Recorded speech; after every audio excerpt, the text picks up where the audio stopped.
مرسی آقای رونالدو بابت این همه سالی که از بودنت لذت بردیم. مرسی از این همه صحنه جذاب و دیدنی که در جام‌های جهانی برای ما خلق کردی و بالاخره اشکاش جاری خواهند شد.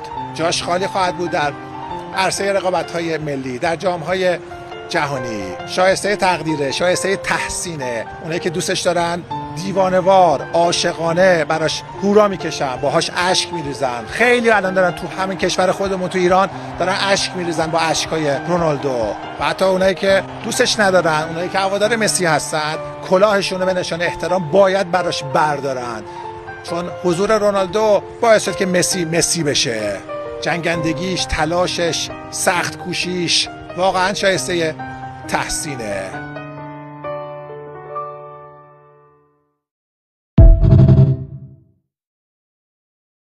مرسی آقای رونالدو بابت این همه سالی که از بودنت لذت بردیم. مرسی از این همه صحنه جذاب و دیدنی که در جام‌های جهانی برای ما خلق کردی و بالاخره اشکاش جاری خواهند شد. جاش خالی خواهد بود در عرصه رقابت‌های ملی، در جام‌های جهانی. شایسته تقدیره، شایسته تحسینه. اونایی که دوستش دارن دیوانه‌وار، عاشقانه براش هورا میکشن، باهاش اشک میریزن. خیلی الان دارن تو همین کشور خودمون تو ایران دارن اشک میریزن با اشکای رونالدو. و حتی اونایی که دوستش ندارن، اونایی که هوادار مسی هستن، کلاهشون رو به نشان احترام باید براش بردارن، چون حضور رونالدو باعث شد که مسی بشه.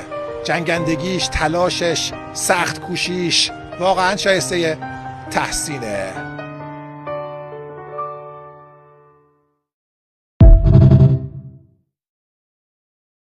مرسی آقای رونالدو بابت این همه سالی که از بودنت لذت بردیم. مرسی از این همه صحنه جذاب و دیدنی که در جام‌های جهانی برای ما خلق کردی و بالاخره اشکاش جاری خواهند شد.